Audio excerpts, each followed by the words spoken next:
All right. Check, check. Mic check. Check, check, check. See if I got this here.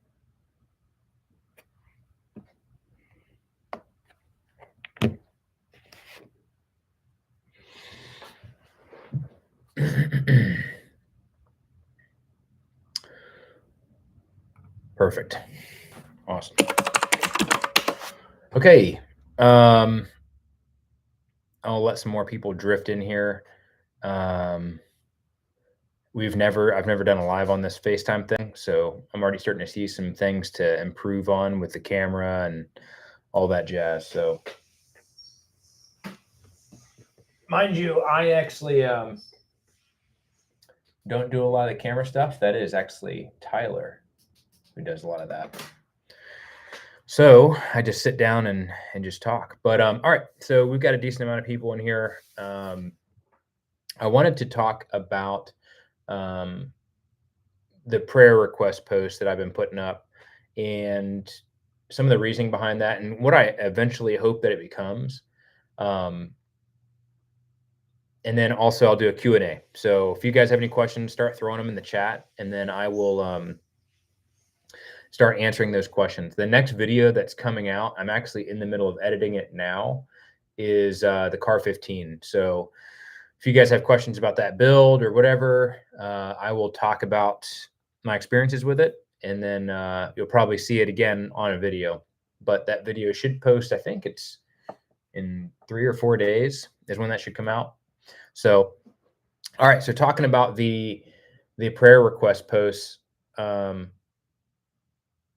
we've been going kind of undergoing a huge change here at Brown Hatchet. And honestly, if you guys follow the podcast and in the Hatchet Cast podcast and what we've been doing on that channel, you can kind of see there's been a shift on things towards being more Christ focused. And one of the reasons why we did that is when Roy got saved out in Georgia, he was doing a pro bono class. So he was like, "Hey man, I've got this men's group, life group that wants to do some firearms training for their men's retreat."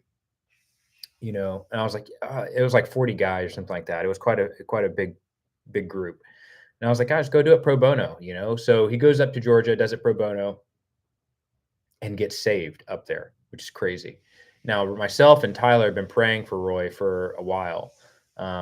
He was a Christian, quote unquote, but I also was not very walking as a strong representative for the Lord. So after that, I had this feeling on my heart, like, hey, if he falls away from the faith, it's your fault. If he walks away, now that he's found the narrow road, he's found the small path, if he walks away, it is your fault.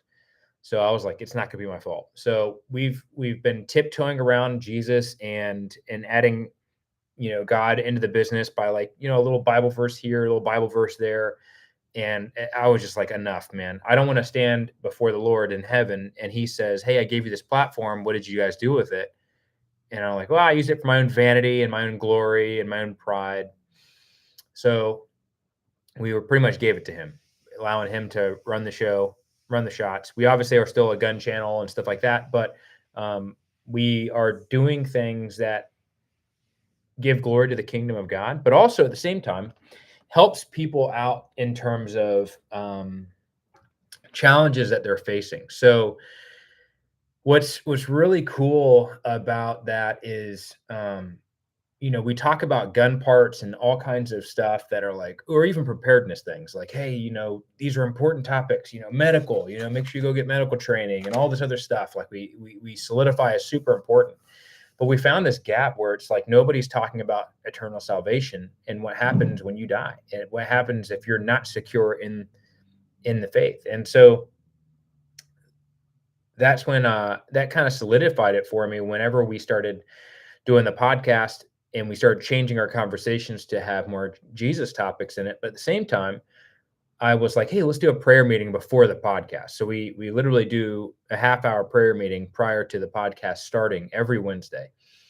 And I was like, I'm going to go throw a post up on the main page and just ask for prayer requests. If anybody has something that they're going through that's a hard thing, um, we'll add that into our prayer request. So I put that up, dude, and within a week, I was not prepared. I mean, we put it on X, we put it on Instagram, we put it on YouTube, and I was not ready for the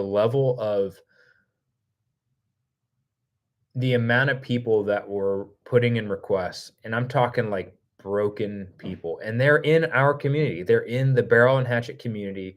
They all have like-minded interests. They're all brothers and sisters of ours that, and it's and a lot, in church we always hear about like, oh yeah, missionary going out to help this country where they have poverty, and yes, they're poor and they're and all this stuff. And I was like, and I talked to other Christians who are like, yeah, I'm going to go on this missions trip next week or in 6 months. I'm excited about it. And I'm like, bro, we got broken people right here. We got broken people in the barrel and hatchet community that are in need of prayer and need hope and have lost hope or live in depression or struggling with substance abuse. Um, so I think that's one of the things is with the community post with the prayer request for the guys who are Christians out there. If you're looking for something to pray for, go check out those comments. Um, Check it out, dude. It moved me to tears, the other day and this morning, just reading through those and to see how many people are going through life's toughest challenges, from suicides to loss of a child, to, there's one comment I think I read on there that was about this a guy whose his son is in the ER because he was cutting the grass and the 2-year-old got out of the house and accidentally ran over his leg, like stuff like that, like terrible things. And that at the end of the day is what really matters, is being there for each other.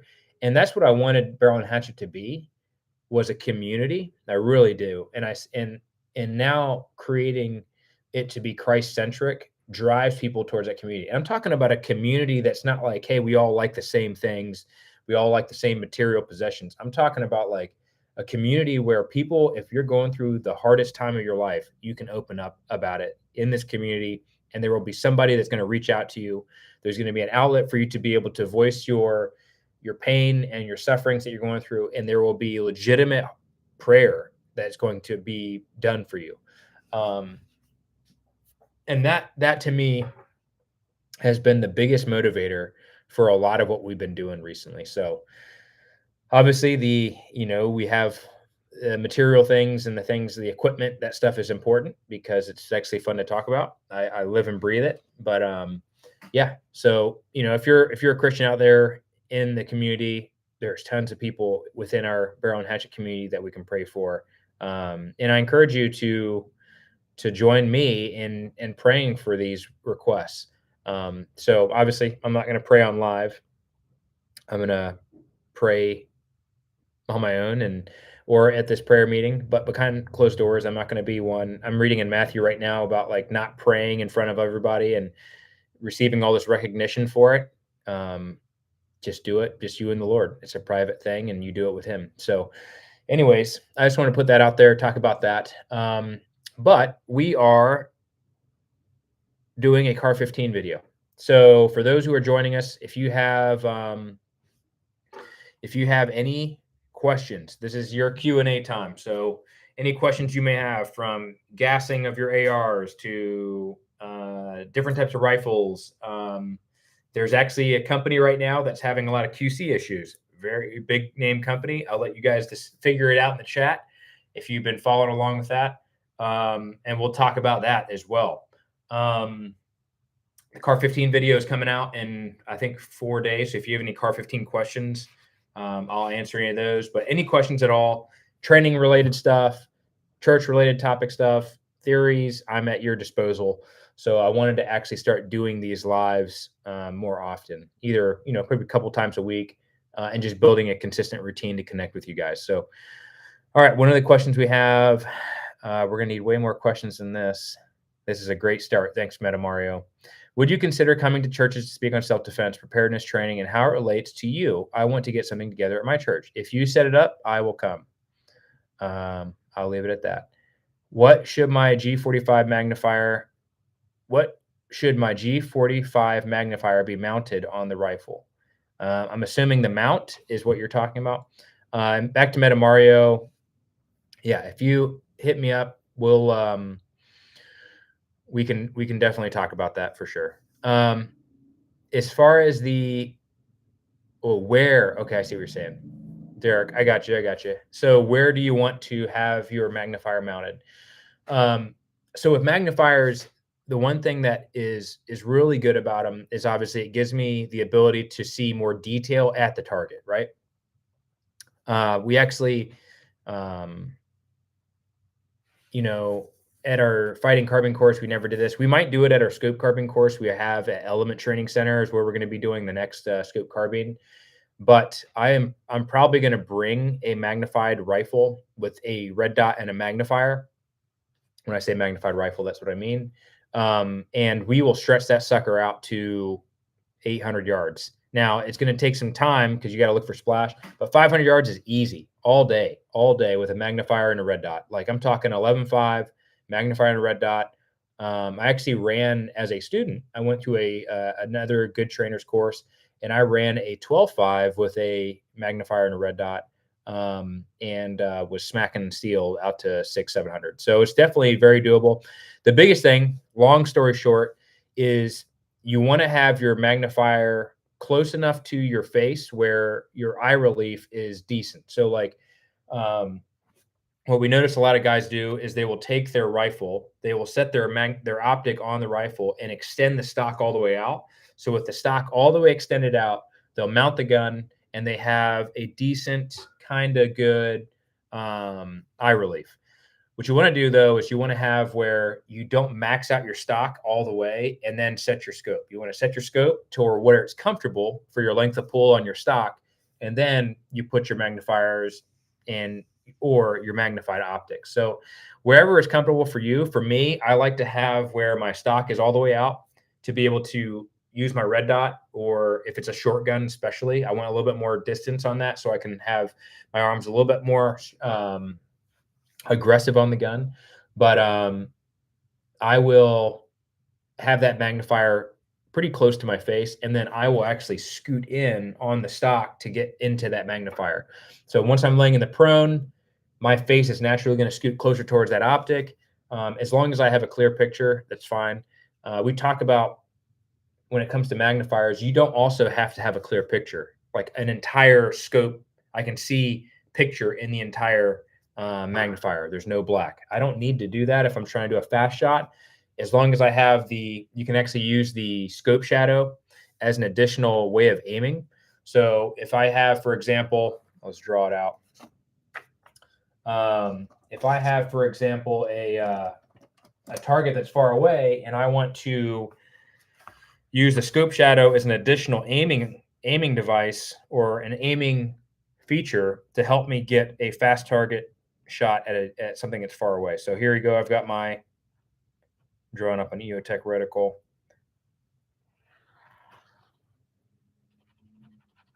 So here you go. So if I want to get a fast shot at a distance target and I don't have enough time. So what I could do is I can take, there's my EOTech reticle right here.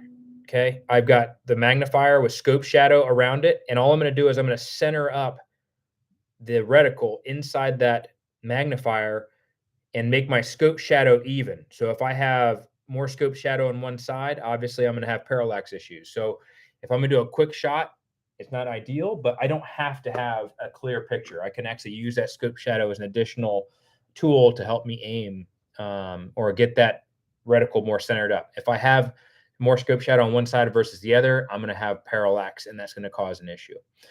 That was a really long answer. Would purchasing the Griffin Mark II be a great purchase? It is probably my favorite 11.5 right now. I'll say that. Not to be biased, we are getting ready to push out it'll probably be another couple months. Griffin Armament did give us a Mark II to run. So with that being said, we are putting a lot more rounds on it than normal. Than we are doing with other products just because it was given to us. So we want to really just put it through the ringer. We've been running it for about 6 months now. It is by far my favorite ambidextrous lower ever made. The controls are the whole look of it looks like a standard mil spec lower, but the controls are perfect. As a southpaw shooter, fantastic. Flared magwell, looks clean. In my opinion, Griffin Armament is the one company that's similar to Knight's Armament that is a very good company to go with. Their suppressors are amazing. Their guns are very well regulated, and I think it's because they have a suppressor, you know, priority when it comes to their products. So they're building guns to be regulated very well when it comes to gassing. That gun is the softest, lowest recoil shooting gun when it comes to a short system that I've ever shot. Out of the box, it is fantastic. Um, it is a heavier gun, so the barrel is actually a heavy profile barrel, and they did that so that way you have more. Um, you can have more consistency whenever you're stretching the gun out. And then also when it heats up at a faster rate of fire, you don't have a stringing effect as fast, as well as you have a lower recoil impulse because of the weight. May I ask you guys where you guys generally fall eschatologically? While I don't believe salvation hinges on it, there's an alarming amount of division within the church over it. To be honest, man, I've kind of stayed out of that. And maybe it's because I'm a younger believer, but all all that stuff, the eschatological, the denominations is just a divisive tool. I'm just going off of, I'm reading a lot of theologists. So that's what I'm doing. I'm reading a lot of books from theologists, not pastors. There are some good pastors out there, but for me right now, I'm just reading a lot of books from people who spent their whole life studying either the Old Testament or the New Testament or a specific subject. So I'm going off of them, and then I'm reading the Bible on my own, and then developing my, just going off of discernment from there. So the biggest thing is I'm always willing to listen, So it's very easy to become prideful in the gun industry. I've fought that my whole life, and even in the military. And so I'm trying to make sure I don't also have pride with my faith. What do you think about lasers on home defense ARs? Mine just broke, and I might just get a regular weapon light. Cheeseburger XJ, let me know what kind of laser you had on your rifle. As far as rifles on I think when you have a home defense gun or something built so purposeful for that, the only reason I would build a home defense only rifle or home defense only gun is because if I had to use it, it's probably going to get taken away and sent into evidence. So I don't want to lose my main squeeze if I have to use it and now it gets taken away and stuck in evidence somewhere. So I'm probably going to build a super basic one and just throw a streamlight on there and call it a day. I don't clear my house with it or do home defense with my rifle. I use a pistol, and it's just got a basic setup. So 12.5. Yeah, it goes BD. I recently did a 2-gun comp this weekend, and my thoughts coming from a police background. How does the quick shooting and movements correlate to my job, and should I change my training to include competitions? That's a great question. As far as the competitions, they're a great gauge. There's no way to really add in stress. I mean, real world stress outside of physical exertion or competition, or like a shot timer, a tool that induces stress for the stress of time. Once you go on a two-way shooting range, obviously the stress naturally comes, the adrenaline pumps, and then you're having to make decisions that are final on the fly. And that's what comps do. Comps give you the ability to problem solve on the fly. You have to develop a game plan, and everything is final. So there's no do-overs. And it kind of shows you your level of training and also where to improve.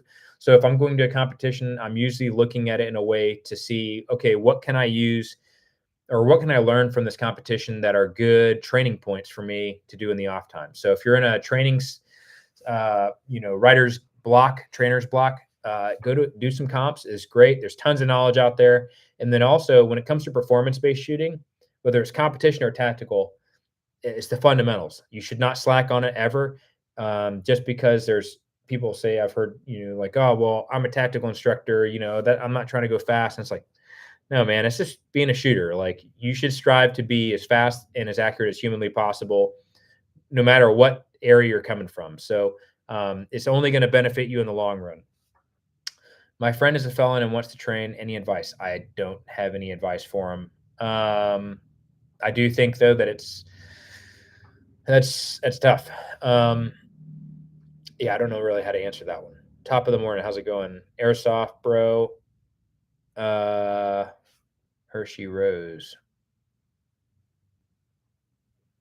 Are you personally involved in the reopening and operation of JTAC? Want to continue to support good peeps, plus being close to home was huge. Thanks.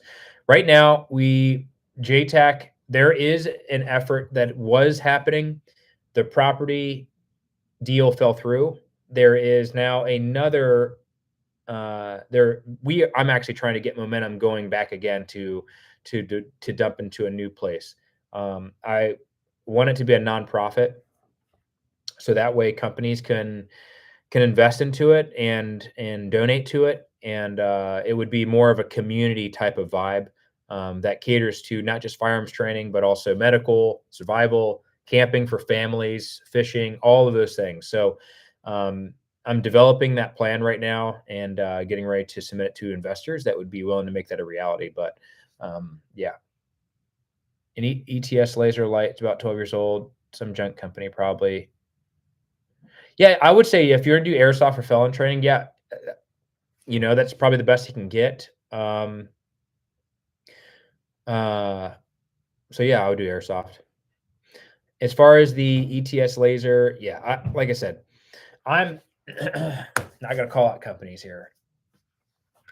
I will say the only two companies that I'm going to continuously use, I have a very expensive light on my rifles, multiples of them, and I was teaching a night vision alpha class, which if you guys have ever been to a night vision alpha class with us, you know that part of the class we actually hide. Like, we learn how to live under night vision. We learn the benefits and the advantages of night vision. We learn how easy it is to be found if you're using night vision. And so one of the parts of the class, we actually are doing a patrol and we're trying to hide from OPT4 and they're chasing us around with blanks. So we're running around and I'm like, one of the guys like, oh, whose light is on? And I look down and it's me. And this light, which is a very expensive light, kept turning on by itself. I swapped out tail caps, I swatched out pressure switches, and it kept turning on. So now the only lights that I will be using out of all the light companies that we all know about, I'm only going to be using Surefire and Streamlight from now on. Because I've never had a Surefire have an issue like that, and I've never had a Streamlight have an issue. Now that's aside from the remote switches. Remote switches are, I know they're short out, but direct button push lights, I've never had that issue. So every time I would shoot with this expensive light that I had, it would flicker on and off when I didn't want it to. I would click it on and it would flicker and turn off, or when I didn't want to turn on, it would come on. So I'm just done with it. I absolutely hate lights. They frustrate the living garbage out of me. So now I'm going to be sticking with one. My go-to range bag. So right now, as far as a range bag, I literally just throw stuff in the back of my trunk. The only thing that's secure is a rifle is in a case, and I don't even use a proper rifle case. I use like a tennis bag. And the reason why I use that tennis bag is I use a lot of very ungun looking bags, because if someone ever looks into my vehicle, it doesn't look like there's a bunch of tactical bags in the back of my car. And also, who the heck is going to steal a tennis racket? Like, you can get a tennis racket bag from Walmart for literally $20, and everybody knows what a tennis racket looks like, and nobody's going to want to steal a tennis racket. So I usually can break down a couple of ARs and throw them in, or an AR per tennis bag. If I do have a rifle bag that I put a long gun in, like a Mark 12 or something like that, or my bolt gun, then I will cover it up with like extra crap, like, I don't know, like tarps or trash or something like that. Um, and as far as like a gun bag, I usually just use something that does not look like it's for the range. What zero do you recommend for a 16-inch AR? I currently have a Primary Arms 1X optic. By 1X, you mean their Prism? What is your go-to underwear? Reebok from Walmart. I actually just bought a new pack. Uh, the one thing is, you notice if you're appendix carrying, your the elastic around the waist on the front of that starts to wear out, and it's like a loose set of shorts. So it's just, yeah, but they're really comfortable. I like them. What is the main reason you like shorter builds? What would it take for you to rock longer 5.56 300 blackout barrels? So as far as short builds, I don't think I'm particular to one versus the other. Um, I kind of follow the way that we have it for our weapons at the unit. So SOCOM has their single lower and two uppers, depending on your mission and what you're going to be doing and your environment you're going in. So we have a 14.5 URGI and we have a 11.5 URGI. The 14.5 has a 1 to 8 night force attacker, and the 11.5 I have an aim point comp M4 and a maul I think I have on that one. Um, uh, but with that being said, I'm not particular to one. I'm particular to the build that is purpose built and driven for the mission at hand. So I have a 300 blackout. I've got a 16-inch 5.56. We actually are doing a 16-inch 5.56 barrel collaboration with Roscoe. So that actually will be coming out soon. The gas tubes was the only hiccup for that because it's a intermediate gas. So it's the longest gas system outside of rifle length. So it's got a huge dwell time and it's super soft, but that'll be coming out soon. As far as the 1X, I would just zero it based off of what the manufacturer says. If it says to do 25, because you got a etched reticle in there, I would just do it off of what they say. If they don't have one, I do a 50-yard zero, and then I just remember my holds from there on out. What shoes do you guys run on gravel ranges? I run Keen because that's a wide toe box. Did I watch the Civil War movie? No. We are watching it together as a group this Wednesday, and then we'll be talking about it on the podcast Wednesday night. I was looking at the HLX Pro. My 12.5 AR is my home defense GPR. I have to look into build a throw again. It's not a bad idea. Do you shave your nards or go all natural? TMI. One person. Do you know any Bibles that promote self-defense? I ask because I know some Christians don't like the idea of violence. That is such a point of contention and debate. But one of God's own beloved was King David, and we know that he was a warrior. I think that there are applications, especially if you're a parent. You have a duty to protect your family and your child, and so that in that case, I think self-defense is warranted. I think also defending yourself or defending others is warranted and is a righteous thing. But going out and trying to be a vigilante or seeking vengeance, Jesus does say, "Those who live by the sword will die by the sword," which is just a natural way of things. So, no, but we should not going out seeking violence. If you guys are ever really struggling, go read Psalms 102. It saved my life. It could save yours. God bless you, gentlemen. Thanks for sharing. Indirecting Rocco makes some good. I wish they had more run on pencil barrels or Hansen barrels. The barrel that we're doing with them is a K9. We actually were the ones that helped dictate the size of the gas port, so that way it would be a more regulated barrel and a softer gun. So it is a tapered profile. What do you think of the Roscoe 12.5 Bloodline with his patrol length gas tube? We actually did a video on that a while back. I think it's great. It's awesome. Scripture says there is time for war and a time for peace. Yep. But yeah, as far as the Roscoe 12.5, it's the patrol length is slightly shorter than a mid length, and they do that for reliability purposes. But it is a good barrel. So I think they actually did that one with Sage Dynamics. But as far as the gas length, it is legit. Oh. So what do you think about ballistic advantage barrels? All right. So I'm going to talk about this, and this is going to lead into another conversation, and I'm going to let you guys say who it is. I'm not saying just because I'm not trying to throw shade. I'm just trying to bring up a point about what we as shooters need to do. And at the end of the day, Barrel and Hatchet is here for the shooter. Ballistic advantage. Okay. I used to get barrels from them. And when COVID happened, there was a large batch of products that were coming that had not good QC. We actually had a guy that had gotten a barrel for really cheap, really good price, like super cheap. And after 2,000 rounds, it looked like a smooth bore musket. The grooves were completely gone. I had two bolts break in the same spot, and then I also had a barrel that shot out to it was a smooth bore musket way before it should have. With that being said, it's cheap enough. They're super cheap barrels. It's maybe is it better to just get like a replacement barrel and use it for training? That's going to be a decision you'd have to make. Back in the day, like I have an old SPR ballistic Advantage barrel, and it's still amazing. So some of their older stuff pre-COVID, it was great. They may have fixed their QC now. The problem is once you have a product that is bad by you running it and it breaks, and then you see other people having the same issues and it continues to persist, it's really hard to get that confidence back, at least for me, to get that confidence back in that company and in that product. Now, if they're very quick to identify it and make a public announcement, be transparent, be like, yep, we saw this as a QC issue. We've changed our process.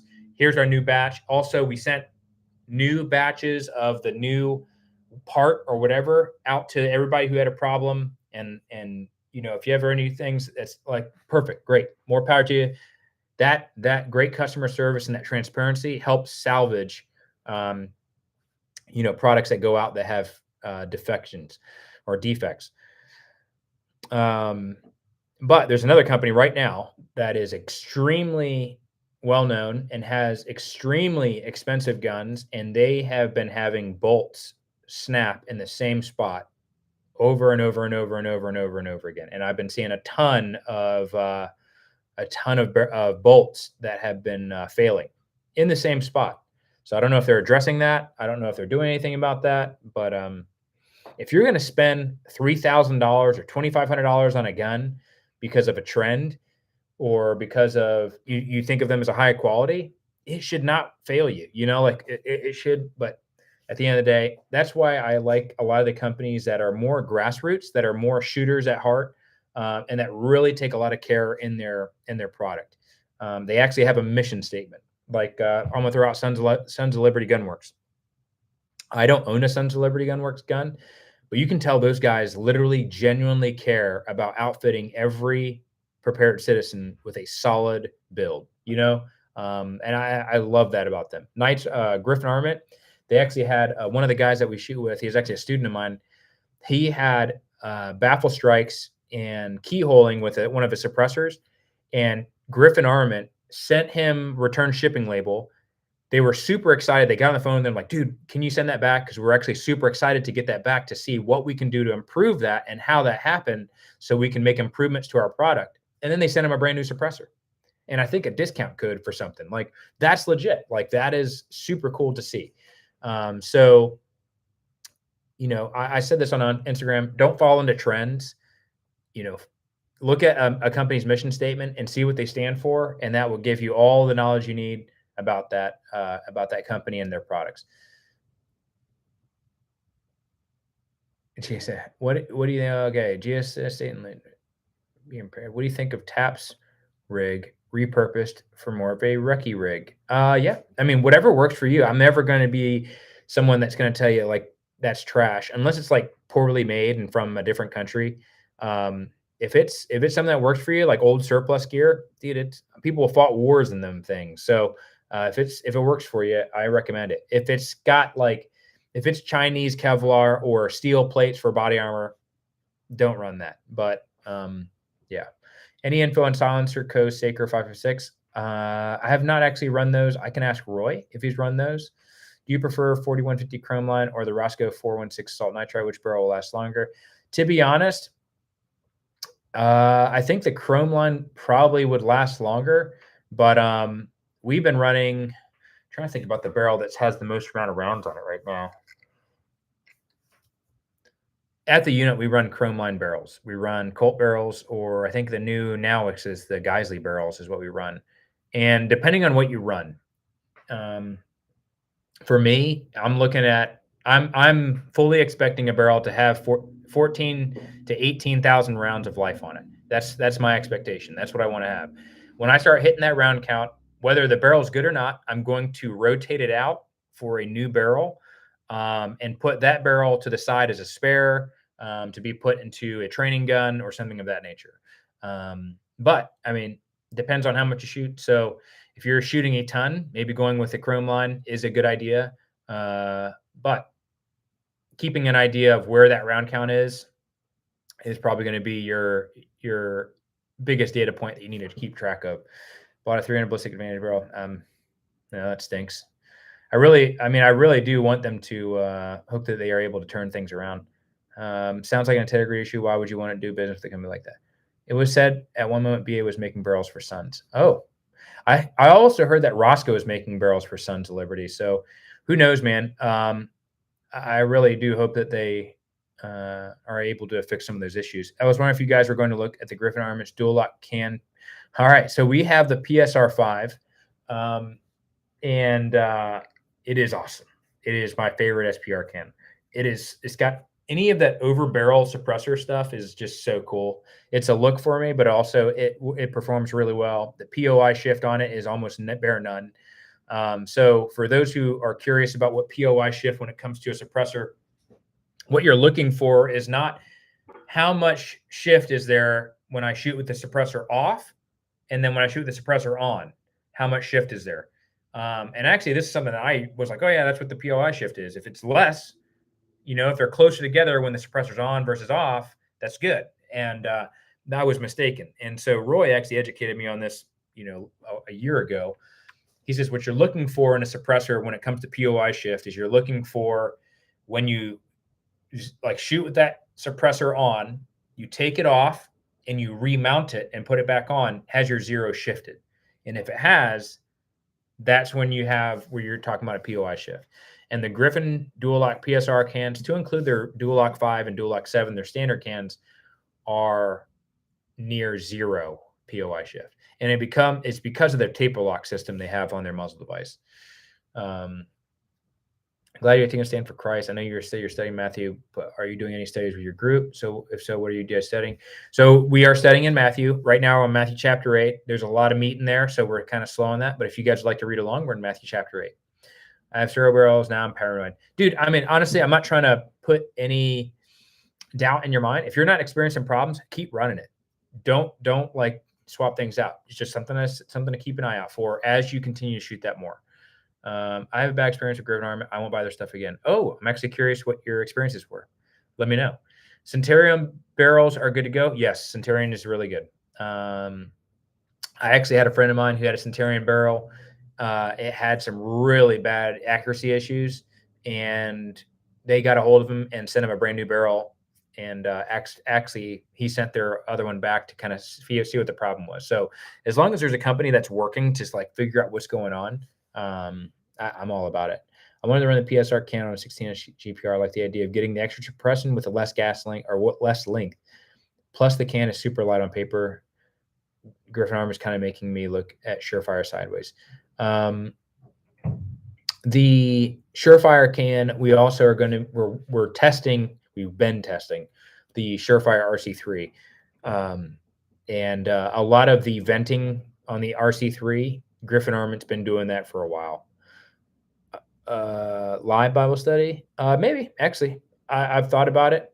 Maybe. We've actually talked about it, doing that. So I'll bring it back up to Roy, and we'll see if we can do it live. How do you guys pick out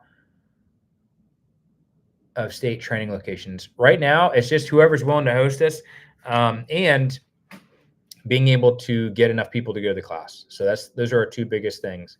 Right now, we have a range that we are going to be teaching at in North Florida. So if you're in Georgia, Alabama, Mississippi, Louisiana, or Florida, in Texas, I think the element is very centrally located, so it can go to all those. And then we're also talking about going to Texas. There's actually a guy who's a follower. He's a community member who has a bunch of acreage in Texas and will let us train out there for free. So we are probably going to go to Texas too. Blessed be the study of those. Amen. Yeah. So I know in the fall we do have a class that we're going to be doing out in Kansas. I think it's fighting carbine and fighting pistol. Maybe a want to come to the desert. Ooh, yeah. Actually, I've actually been talking to Brass Facts about doing a collab out there. So we probably will be out there sooner rather than later. All right, guys. So I'm going to answer a couple more questions, and then I got to get back to editing this Car 15 video. That video will be coming out, I think, in 4 days. 4 days. Yeah. But yeah, you guys know how to get a hold of us. Make sure you guys, if you're a believer or a Christian, put in a prayer request. If you're not a Christian, if anybody, if you're going through a hard time, put it inside the comments on the prayer request post. If you are a Christian and you're looking for something to pray for, go check out the comments on the prayer request. For all you guys who are hurting, or you're going through a hard time, you're depressed, or you are having just troubles, let us know. We'd love to pray for you. If you're interested in the Bible, knowing what it's about, let us know. We will send you a Bible. We are all about being here for the community. So come down further south of him. Southern Western Utah is more fun. Oh, all right. I don't know. I think he's in Arizona, right? Arizona? No, he's in Idaho. I don't know. But cool, guys. Well, if you guys need anything, just send us a comment. Thanks again. We will be posting the Car 15 video in 4 days.